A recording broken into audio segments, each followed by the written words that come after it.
जितने फेसबुक और यूट्यूब पर सुन रहे हो, बहुत सावधानी से सुनना। यदि घर में बहुत ज्यादा मात्रा में बीमारी हो, एक बीमार हो रहा हो, दूसरा ठीक हो रहा हो, दूसरा बीमार हो रहा हो, तीसरा ठीक हो रहा हो, बहुत ज्यादा बीमारी अगर घर में पकड़ कर रखी हुई है तो प्रयास करिएगा।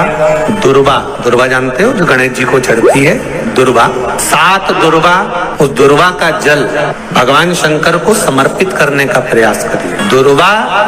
का जल जब हम भगवान शंकर को समर्पित करते हैं, और उसका एक नियम है दुर्वा के जल का, कि घर में अगर बीमारी ज्यादा है तो जो जल दुर्वा का लेकर जाते हैं, वो कलश में जो पानी लेकर जाते हैं, तो उस पानी को ले जाने से पहले दुर्वा को उसमें स्पर्श कराया जाता है और फिर शिव जी को चढ़ाकर दुर्वा हटा ली जाती है। दुर्वा शंकर भगवान पर नहीं चढ़ाना है, केवल जल समर्पित करना दुर्वा को। अगर बीमारियां बढ़ रही हैं, उसका फल आपको मिलेगा। जब जीवन में कहीं समस्या खड़ी हो जाए, कहीं बहुत विकट समस्या है और कोई हल ना मिल रहा हो, तब जिस शिव मंदिर में आप आराधना करने जाते हो, पूजन करने जाते हो, अर्चना करने जाते हो, उस शिव मंदिर के पास में कहीं बेलपत्री का वृक्ष ढूंढो और उस बेलपत्री के वृक्ष के नीचे केवल आप जाकर एक मूंग का दाना या एक चावल, वहीं पर जो कंकर पड़ा हो उसी कंकर को शिव मानकर आप समर्पित कर लोटा भर के जल समर्पित कर दो। आपको ये नहीं कि माला पकड़ के बैठना, आपको ये नहीं कि मंत्र का जाप करना, आपको ये नहीं है कि आप मंदिर में जाकर बैठ जाओ। आपने जल चढ़ा दिया, शिव से डायरेक्ट जाकर कह दिया कि मेरी ये समस्या बड़ी विकट है, उसको निवारण आज ही होना है। आप बाबा पर छोड़ दो, 3 घंटा 2.5 घंटा लगेगा, मेरा शंकर उसको सुधारने में लग जाएगा, पक्का है वो सवार। जब कभी ऐसा लगे जीवन में कि मैं बहुत दुखी हूँ और कष्टमय जीवन चल रहा है और कोई समस्या का हल ही नहीं मिल रहा, बहुत दिन हो गए जूझ रही हूँ मैं इन समस्याओं से, तो बेलपत्री की जड़ के अंतर्गत जो बेलपत्री का बड़ा वृक्ष हो, उसकी जो जड़ हो, उस जड़ पर लाल चंदन घिसकर या लाल चंदन से कटोरी में घिसकर लेकर जाएं। शिव जी पर लाल चंदन से पूजन करने के बाद में उसी चंदन को लेकर आकर बेलपत्री की जड़ के अंतर्गत ओम अक्षर को लिखकर एक बेलपत्र अपनी कामना कर उस जड़ पर बेलपत्री के समर्पित कर। पहले कथा में कहा है कि बेलपत्री कोई साधारण सा वृक्ष नहीं है, इसको केवल साधारण मत मानना, ये कोई सादा सा वृक्ष नहीं है। बेलपत्री की जड़ में ओम शब्द लिखकर, अक्षर लिखकर, उस पर एक बेलपत्र समर्पित कर शिव जी से अपनी कामना कर बेलपत्री के वृक्ष की पूजन कर ये नाद कर ओम अक्षर का नाद कर स्मरण कर आता है। ज्यादा से ज्यादा कहेंगे तो 4 दिन 5 दिन में या 6 दिन में मेरा देव अधिदेव महादेव, जो समस्या और टेंशन जिंदगी में चल रहा होता है उससे थोड़ा बहुत तो निजात मेरा देव अधिदेव महादेव उसी समय करना प्रारंभ कर देगा। कोई अगर आपका धन खाकर चले गया है, पैसा नहीं दे रहा, बस आप शिव मंदिर में जब दिया लगाएंगे और इसको वापस शिव मंदिर से पोटली को लेकर आएंगे, चाहे तो मंदिर में कोई ब्राह्मण देवता हो, पंडित जी हो, उनको भी दे सकते हैं, किसी को भी नहीं। उस समय पर आपका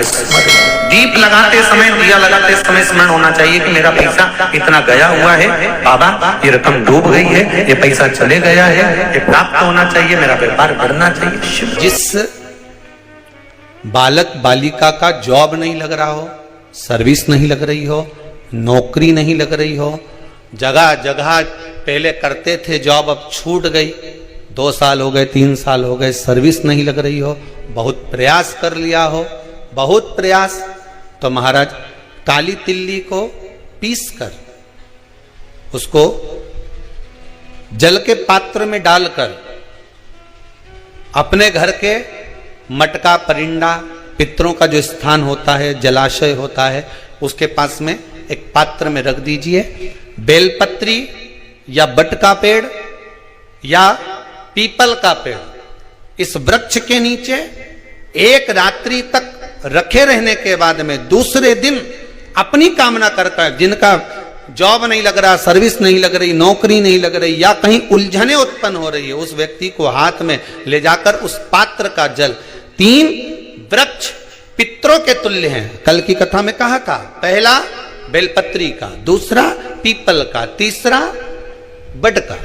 ये 3 पितरों के तुल्य हैं। इन 3 में से किसी भी वृक्ष के नीचे उस काली तिल के जल को समर्पित कर दीजिए महाराज। बाबा चाहेगा, भोलेनाथ जी चाहेगा तो 3 महीने में कहीं ना कहीं योग बना ही देगा। ये पक्का। बाबा पर विश्वास रखो, शंकर भगवान पर भरोसा विश्वास रखकर आप कार्य करेंगे, क्यों ना हो। से,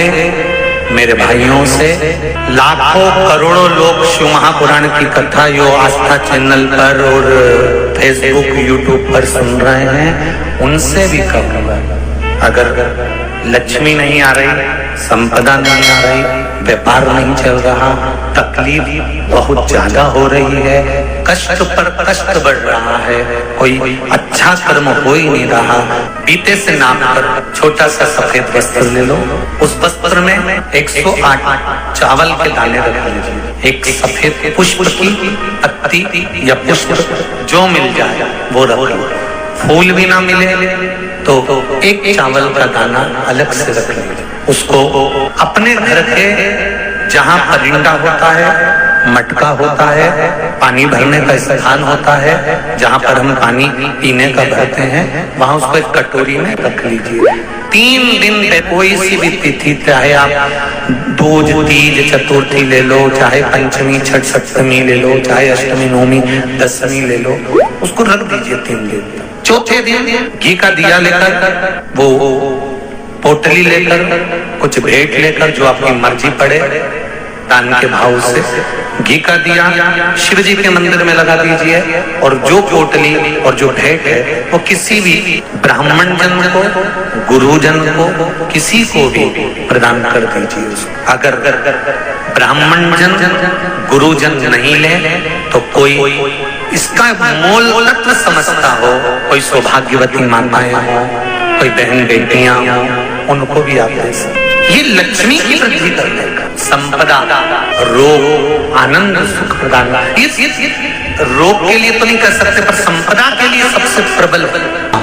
अगर ज्यादा दुख है, संकट बहुत भारी है, इतना बड़ा संकट है कि वो निपट ही नहीं रहा, फिर 1 लोटा जल, उसमें थोड़ा सा चंदन का छींटा, एक सफेद पुष्प शिवजी पर चढ़ाकर, उस चंदन के जल को, लाल चंदन मिल जाए तो ज्यादा अच्छा, शंकर भगवान पर धीरे धीरे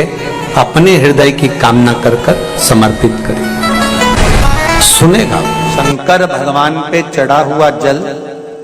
जो बहकर जाता है, उसको 3 जगह पर जरूर लगाना चाहिए। ध्यान से सुनिएगा। 9 ग्रह जो शरीर पर राहु, केतु, मंगल, बुध, शनि परेशान करते हैं, उसकी समाप्ति के लिए शिव पर चढ़ा हुआ जल नैनों पर, कंठ पर, मस्तिष्क पर, 3 जगह पर, जिसके प्रतिदिन शिव पर चढ़ा हुआ जल लगता है, उसको कभी 9 ग्रह परेशान नहीं कर सकते। शंकर की कृपा बरसती है।